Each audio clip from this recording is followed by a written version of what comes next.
माझं नाव मनीष राऊत, मी या मंदिराचा विश्वस्त आहे। कारगिल नगर जगतजननी महाकाली माता मंदिर इकडे सर्व प्रांतातली माणसं आहेत, मग ती उत्तर भारतीय असो का जास्त करून बाहेरून सुद्धा कलकत्त्यातली येतात, सर्व प्रांतातून इकडे दर्शनासाठी येत असतात। आणि ही नवसाला पावणारी देवी आहे। ही भारतामधील एकमेव 10 भुजा समशानी पाषाणाची 12.5 फुटाची मूर्ती आहे।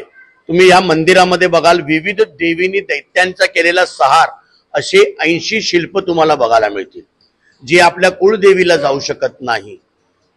त्यांच्यासाठी विविध प्रांतातल्या विविध कुळदेवींची सुद्धा तुम्ही बाहेर 18 मंदिरं आहेत। छोटी प्रवेशद्वारावर काळभैरव आणि श्री गणेशाची मूर्ती आहे।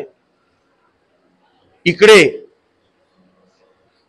खास करून आम्ही आता खेळ पैठणीचा हा कार्यक्रम ठेवलेला आहे का ज्या आमच्या देवी स्वरूप महिला आहेत त्यांना 9 दिवस ज्या तुम्ही साड्या घालता रंगाच्या, जसं आज पांढरा रंग आहे, असे विविध 9 दिवस 10 दिवस रंग आहेत, तर त्या साड्या घालून ते फोटो सकाळ वृत्तपत्राला पाठवायचे सकाळ। आणि आमच्या महाकाली मंदिरातर्फे 10 दिवसाच्या या 10 पैठणी मानाच्या या आमच्या मंदिराकडून देण्यात येणार आहेत।